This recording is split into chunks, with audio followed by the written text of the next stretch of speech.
This week's episode is sponsored by Easy Roller Dice. RPG players can never have enough dice, and these affordable and high-quality dice are perfect for building a personalized collection on a lightweight budget. Their dice come in a huge range of colors, materials, and fonts, so you can have the perfect set to match your characters, spells, and monsters.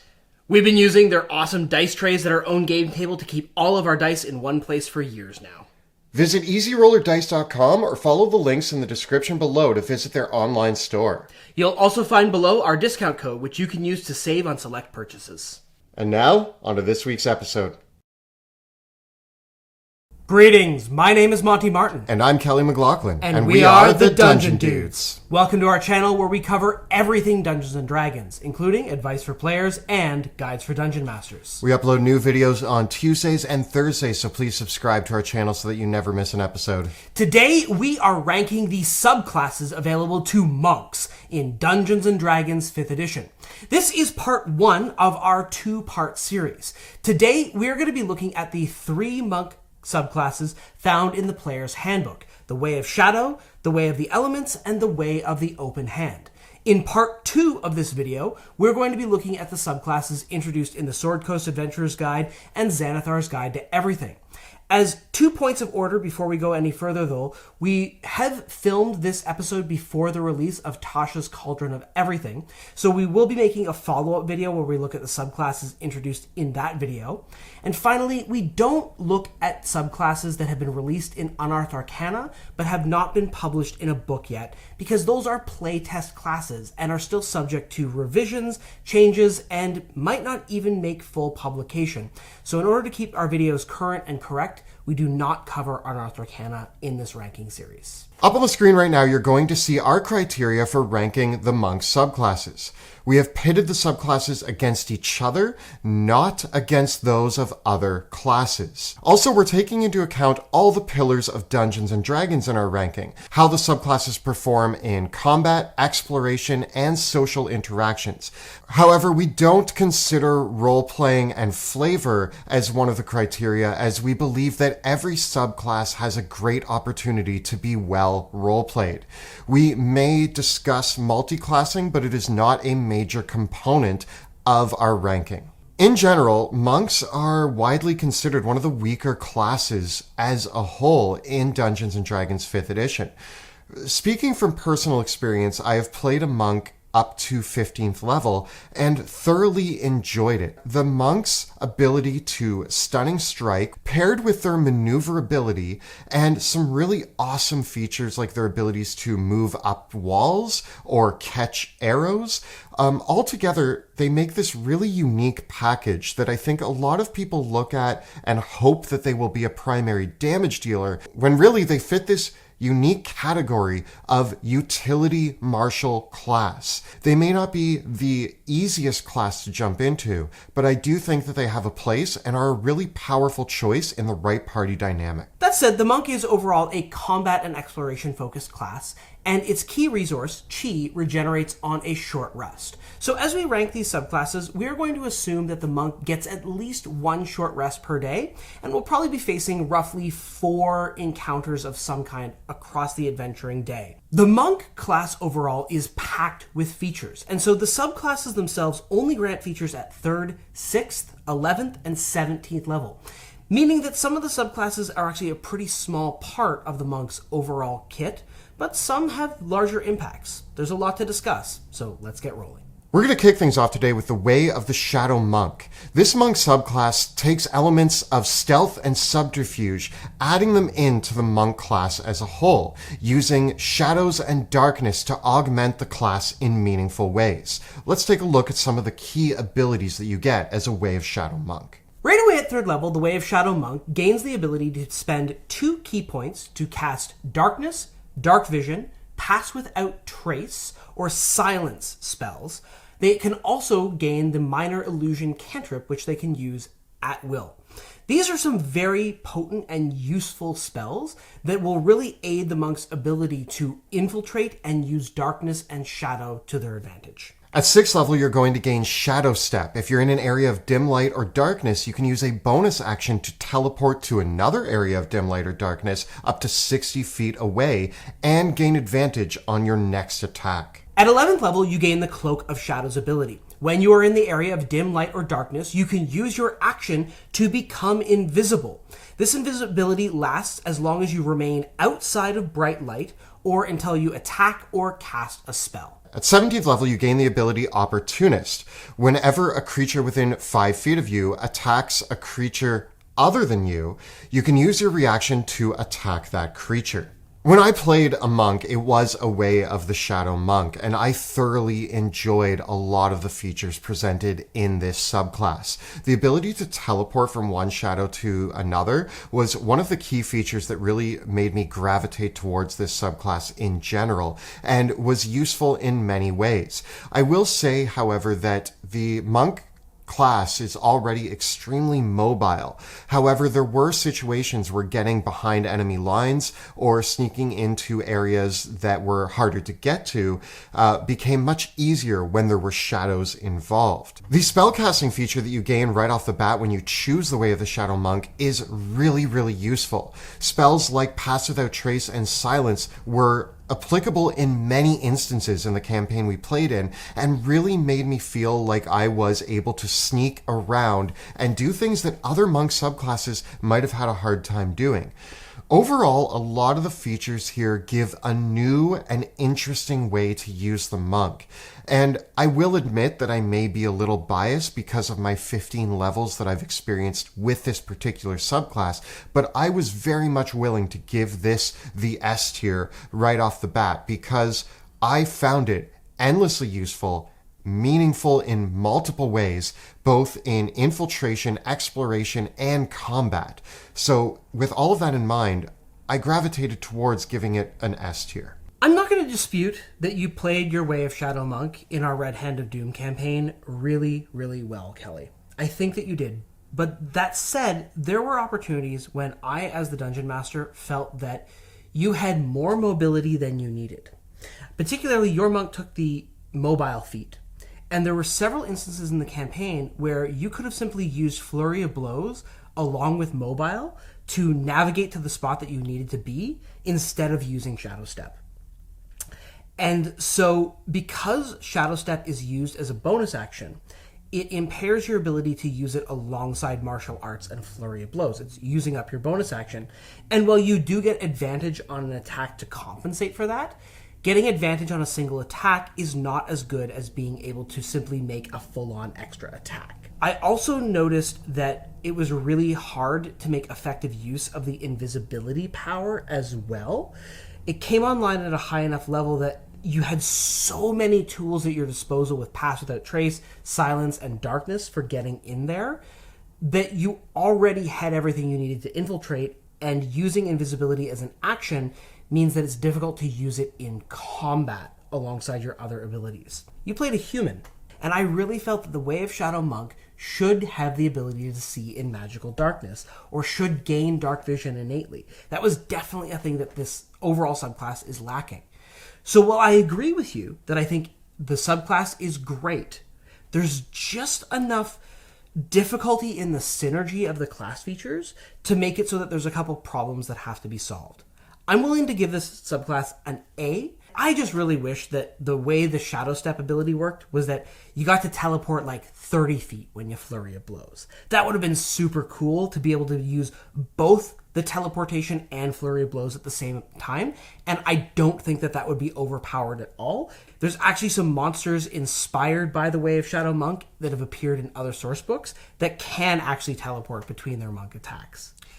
I will again admittedly say that I am biased because I went into the monk concerned that it wasn't going to please me, and playing the Way of the Shadow Monk surpassed all of my expectations. So my bias might be that I had so much fun playing this character that I immediately want to give this particular subclass the highest ranking, and an A does feel appropriate. I hear what you're saying. I do think that this is an excellent subclass that adds a lot of really useful and unique tools to the monk, and it's a really strong choice. Yeah, I think that if it gave you the ability to see in magical darkness and allowed you to still Flurry of Blows when you teleported, it would totally be S tier. Next up, we come to the Way of the Four Elements monk. For those of you who are huge fans of Avatar: The Last Airbender and set out into the worlds of Dungeons & Dragons with hopes of bending the elements to your will, prepare to be horribly disappointed. As a Way of the Four Elements monk, you will gain the Disciple of the Elements ability.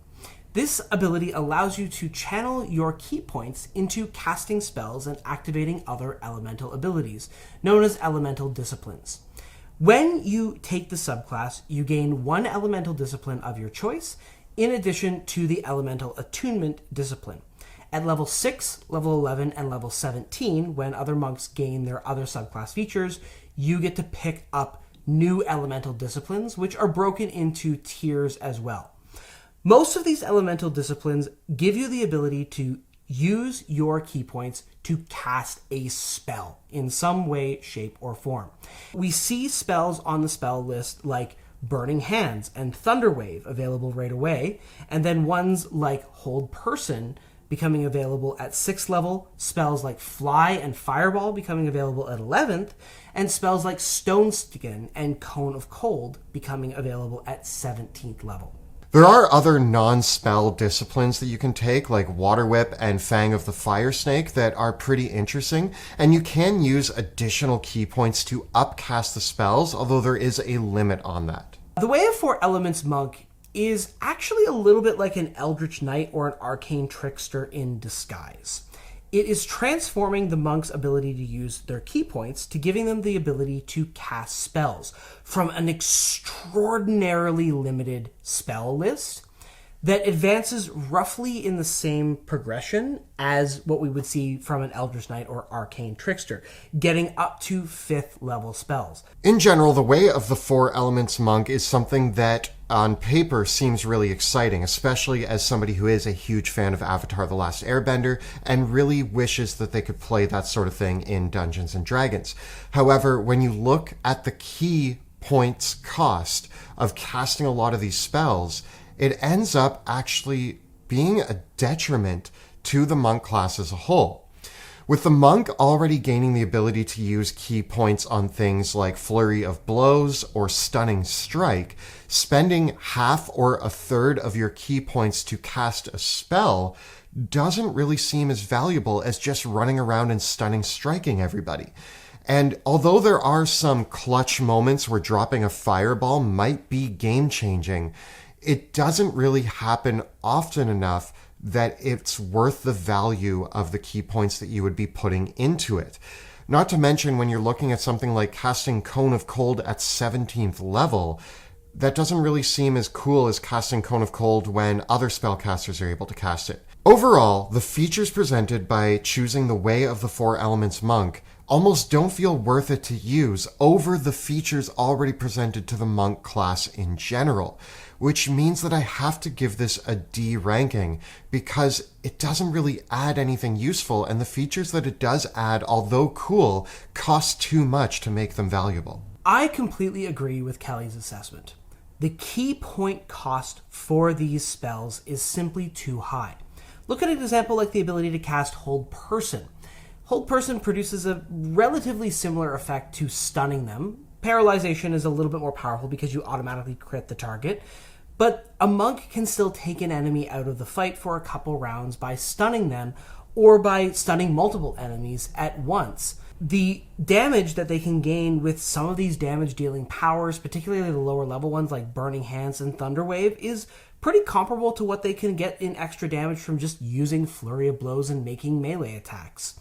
I can't help but feel that it would have been a smarter implementation for this class to have just given the monk spell slots and a much larger spell list that is far less restrictive than what has been presented here. This is a subclass that really is conservative and is in many ways emblematic of a worry that by giving monks too many fun, cool toys and tools, it's going to take them over the top. It's not. This subclass could have gone a lot more further and been a lot more ambitious with the spells and abilities and aggressively costed the key points of these spells, and it would have been fine. But with the way that the numbers shake out and the spells available, it's just not worth using these powers compared to what the monk already gains just for being a monk. I give this a D as well. We could have seen something really cool here that did speak to that airbender, waterbender, firebender sort of mentality, but instead what we get is something lackluster that actually takes away from the core class as a whole. The slow accumulation of when the monk accumulates these spells, again, getting Cone of Cold at 17th level and getting Fireball at 11th level, is not quite as valuable as getting those spells at earlier levels of play, especially considering just how much of a chunk of key points these spells are going to ask of you. It just doesn't feel like a valuable trade. Finally, from the Player's Handbook, we come to the Way of the Open Hand Monk. This one is the classic martial artist who focuses on honing their body and mind into a weapon of mass destruction against their enemies. Right out the gate, they gain the Open Hand Technique power. When they hit a creature with one of the unarmed strikes granted by their Flurry of Blows ability, they can choose one of 3 additional effects to impose on that creature. They can either make it take a dexterity saving throw or be knocked prone, a strength saving throw or be knocked back 15 feet, or they can force the target to be unable to take reactions until the end of the monk's next turn. At 6th level, you gain Wholeness of Body, which allows you to, once per day, as an action, heal up to 3 times your monk level. At 11th level, you gain the Tranquility power. At the end of the long rest, you can enter a meditative state where you gain the effects of a Sanctuary spell until your next long rest, or until the conditions of the spell end as they normally would. At 17th level, you gain the Quivering Palm feature, which allows you to use 3 key points to put subtle vibrations into an enemy target when you hit them. For a number of days equal to your monk level, the vibrations stay within that target, and you can use an action at any point, causing them to make a Constitution saving throw. If they fail the saving throw, they drop immediately to 0 hit points. If they succeed on the saving throw, they take 10d10 necrotic damage. After you take this action, the vibrations end, and you can only have 1 creature at a time affected by your Quivering Palm ability, and you can also choose as an action to end it harmlessly if you so desire. The Way of the Open Hand Monk is really all about the open hand technique. Quivering Palm is amazing, but it doesn't happen until 17th level. It's basically a save or die ability, one of the few abilities of its kind in the entire game, and it deserves to be noted for that power, but it also deserves to be recognized as a 17th level ability that for most of your monk's career you're not going to have.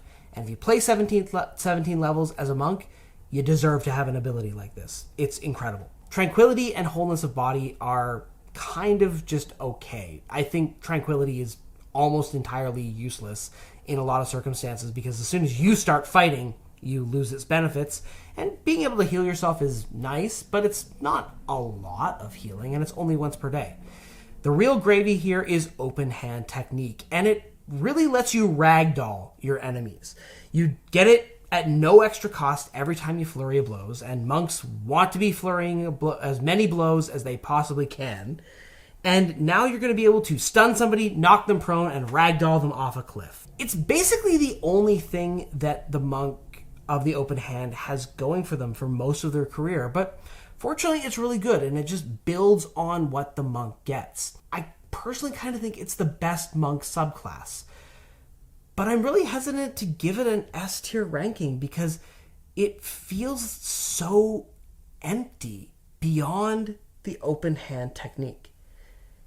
It feels like Wholeness of Body and Tranquility might as well just not be there. Like, yeah, they're fine. It's great. Like, a bit of self-healing is fine. Drink a healing potion.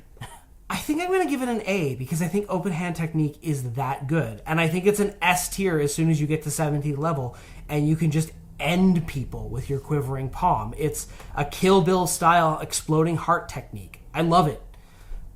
It's A tier until 17th level, then it crosses into S tier. I agree with the assessment of giving this an A, although I do want to give some love to Wholeness of Body. I do think that any ability to heal yourself is very valuable in a D&D game. I do agree, though, that and Tranquility could have been replaced with other abilities that felt more like they had to do with martial arts. more ways to augment your key points to enhance your attacks would have made this an S tier. I think that even saying Quivering Palm makes it an S tier at 17th level. Quivering Palm is one of the greatest capstone abilities that you can gain. It's really, really amazing. But if we're talking about the class overall, it doesn't quite scratch that S tier. It's going to land in the A tier. Nothing here is bad. Maybe Tranquility is. But even if Tranquility is not the most useful ability, luckily the other abilities that you gain from this class more than make up for that lackluster option at 11th level. All in all, the class, we're giving it the A tier because overall we love what this subclass offers. We love what open hand technique does. Yeah. Like, that's what is making this A for us. That's all it is. That's all it needs to be to make it great. And Stunning Strike is amazing, and it can shut down an entire encounter when it is well played. So I feel like all the monk subclasses are coping with the fact that Stunning Strike is so good. But meanwhile, like, other subclasses and other spellcasting classes are doing things like Hypnotic Pattern and Banishment. So, like, the crowd control is good, but it's not so mind-blowing that we need to make all the subclasses so lackluster overall. But they really are. Why don't we see what the community thought? So when we look at the community poll for the Way of the Shadow Monk, we land very safely in the A tier category, sitting at 46.3%, with a equal spattering of people giving it both the S and the B tier. We have 20.7% with S and 26.5% with B. So it really does land in that A category. A very small amount of people gave it the C and D tier, meaning that overall this is a great subclass. Oh, the way of the four elements, how thou art reviled by the community. With 47.2% giving it a D tier ranking, this is one of the most reviled and poorly rated classes across all classes in our community survey. Not quite the worst, I think, but almost there. Got worse received than the Purple Dragon Knight, for the record, with the remaining 26.6% giving a C ranking and only 17% giving it a B, with the smallest slivers giving it the A and S tier ranking. The community does not like the subclass. On the other hand, the Way of the Open Hand Monk is well loved by the community, with the largest amount of S tier rankings of any of the monk subclasses landing at 40.4%, with 45.1% giving it the A, and B tier landing at 11.6%. This is safely an A plus tier ranked subclass for the monk. So up on screen right now, again, you're going to see our rankings of the 3 Player's Handbook subclasses for the monk.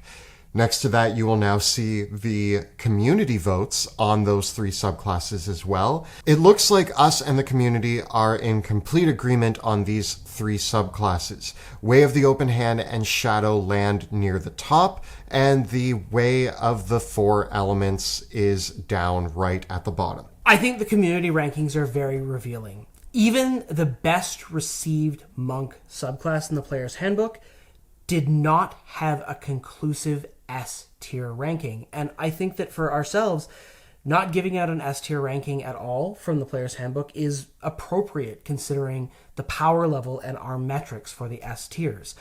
I don't think anything here is over the top, even though the Way of Shadow and the Way of the Open Hand are amongst the best.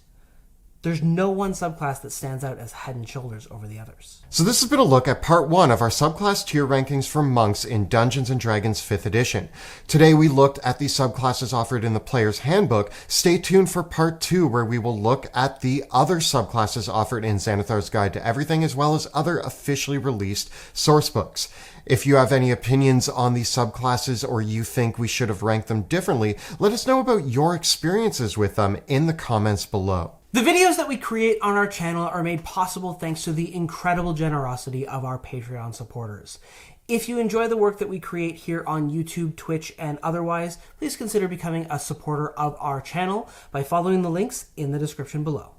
Don't forget to check out our live play Shadows of Drakenheim, which airs Tuesday nights at 6 p.m. Eastern at twitch.tv/dungeon_dudes. You can find all the previous episodes of that show right up over here. And we're ranking all the subclasses for Dungeons & Dragons 5th edition. Check out the other videos in the series right over here. Please subscribe to our channel so that you never miss an episode. Thank you so much for watching, and we'll see you next time in the dungeon.